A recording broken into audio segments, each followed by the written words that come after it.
Hello Eric, this is my feedback to your mock listening exam.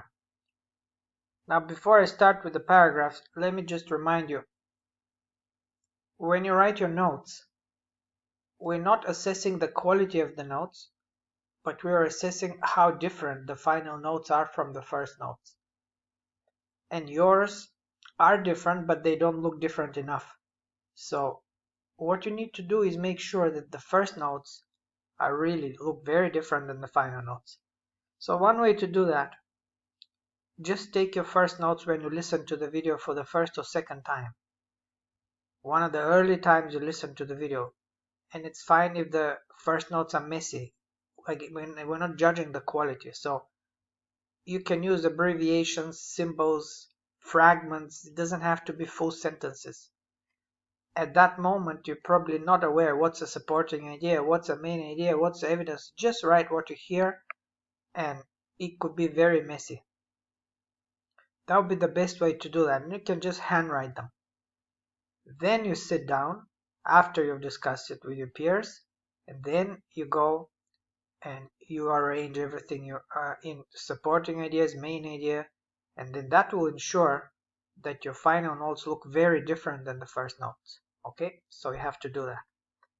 And then if you go to the guidelines, you'll see you need to also include a short explanation about how your notes changed from the first notes to the final notes. So you'll basically be saying what you did, what did you do to change the first notes, to organize them so that they become the final notes. You have to explain that in, I don't know, 3 or 4 sentences. Doesn't have to be very long. So that's also part of that document with the notes for the final exam. Okay, now let's look at these paragraphs. The summary is quite good. Nothing wrong with it that I can see. Here I would say the speaker provides examples. Remember, we stay away from examples. We don't include evidence in examples. So I think instead of that sentence, you can just expand on the previous one. The first of these patterns is procrastination, when ideas develop deliberately without any rush. So you can expand, take some time. Now, I remember the speaker was talking about how not all original thinkers are first movers. In other words, they're not necessarily the first creators of an original idea. Sometimes they'll just wait and see what the competition is doing, what's available, and then they will improve on the product or service.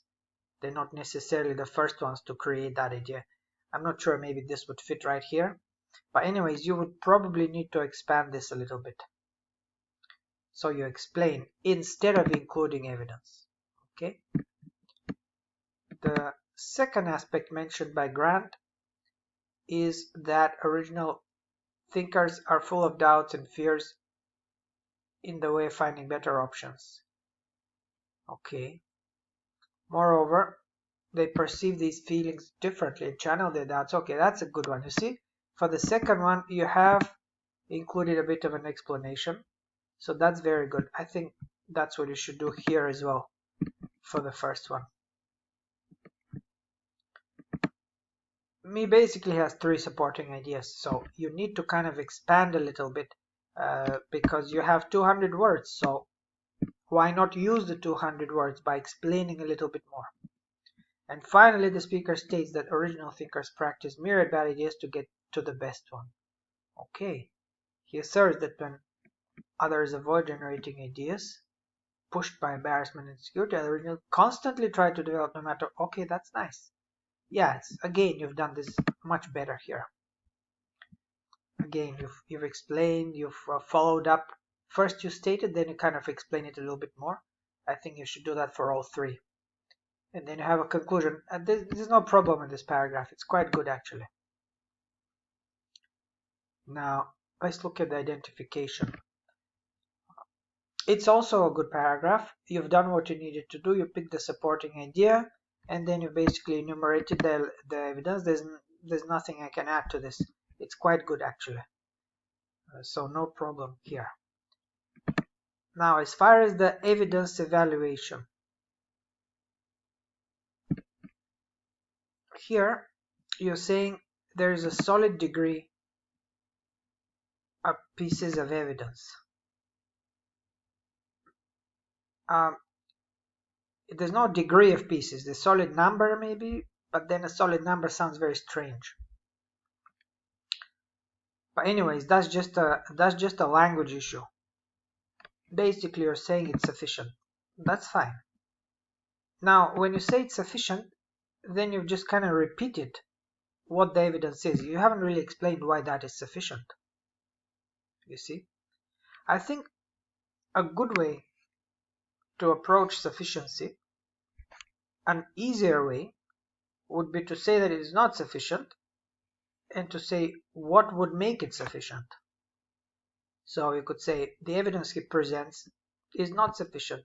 He should have included concrete data or meta-analysis or surveys showing specifically the correlation between this and that. You know, this is a much easier way to write the sufficiency section. But if you feel that it's sufficient, fine. Nobody is going to grade you down because you think it's sufficient. But you do need to provide a good explanation. And here, you've just enumerated the evidence, the pieces of evidence. But you haven't really shown why it is sufficient. So what could you say here? You have to think of something. And I think the best way to do it, whether you say yes or no to sufficiency, to really go and think about concrete parts of the argument. So, procrastination facilitates getting better innovative ideas. If you say it's sufficient, you could say,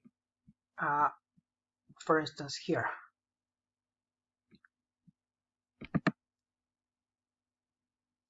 Let's say you say the research conducted in the field of procrastination clearly shows the direct correlation between blah blah and blah. You see? Then you can say, oh, okay, that's sufficient. So it's up to you whether you want to say yes or no. But whatever you say, the explanation has to really tackle the argument in a much more targeted way instead of simply enumerating what the evidence was, because that doesn't prove that it's sufficient. Regarding relevance, the evidence is slightly relevant. Okay, it is doubtful how the speaker links the term procrastination. I like that idea very much. It is not very clear why the presented cases are indeed an example of procrastination. Now, Cambridge is just a dictionary. This is not an academic, I mean, it is an academic source, but it's just a dictionary. We're not going to argue about the meaning of words here. We just take for granted the idea that procrastination, we agree on the definition. So I don't think it's a very good idea to include this comment. We're not arguing about language. We're arguing about whether it's relevant. And again, you can be very, very specific. Like you are here. The speaker does not mention that setting up a new company, all of that, or boring. Why boring?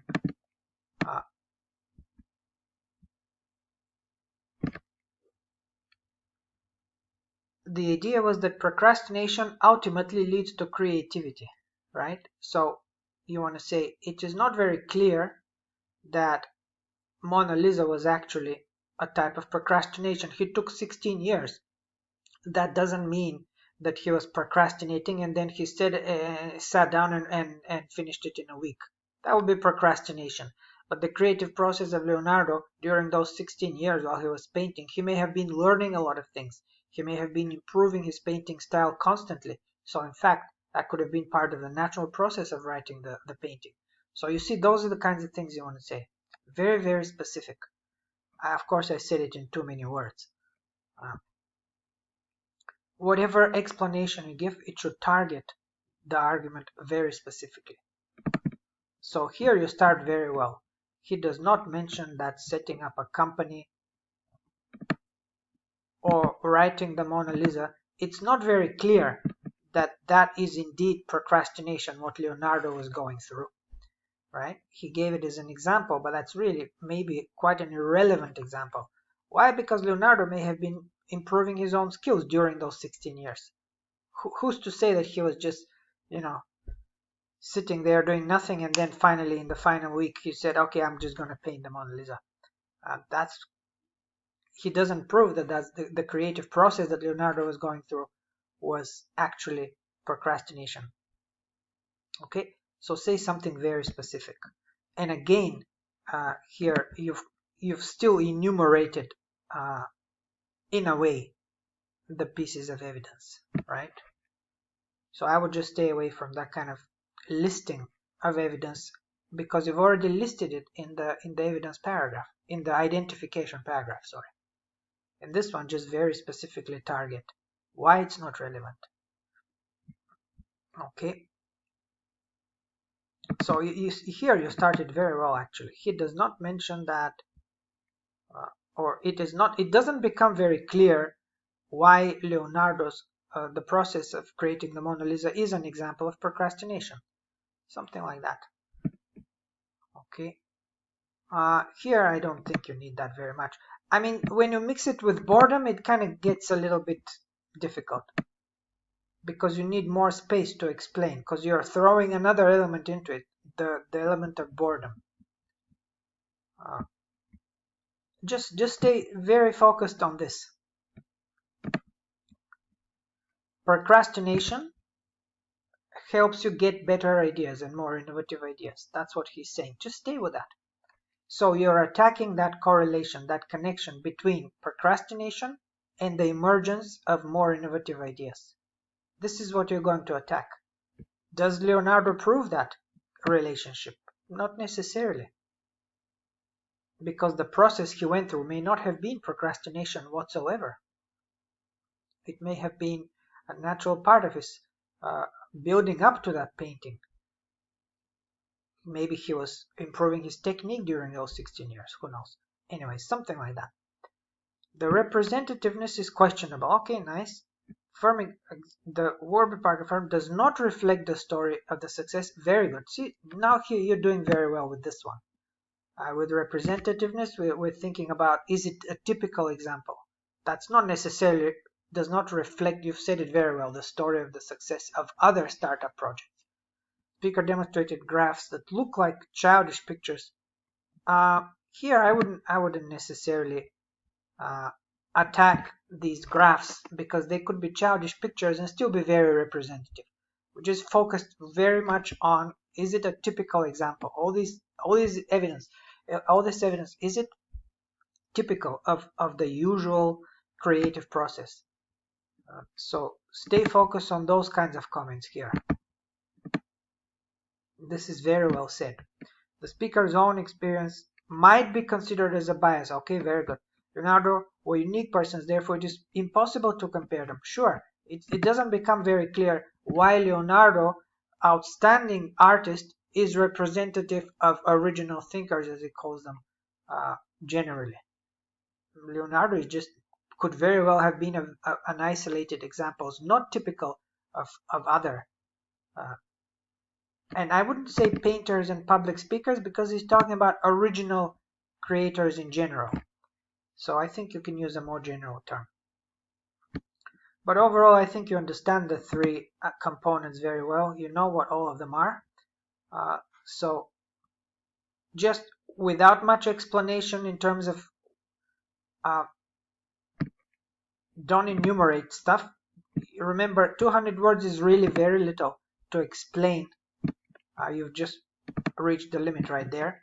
It's very, very little to really explain all the three components.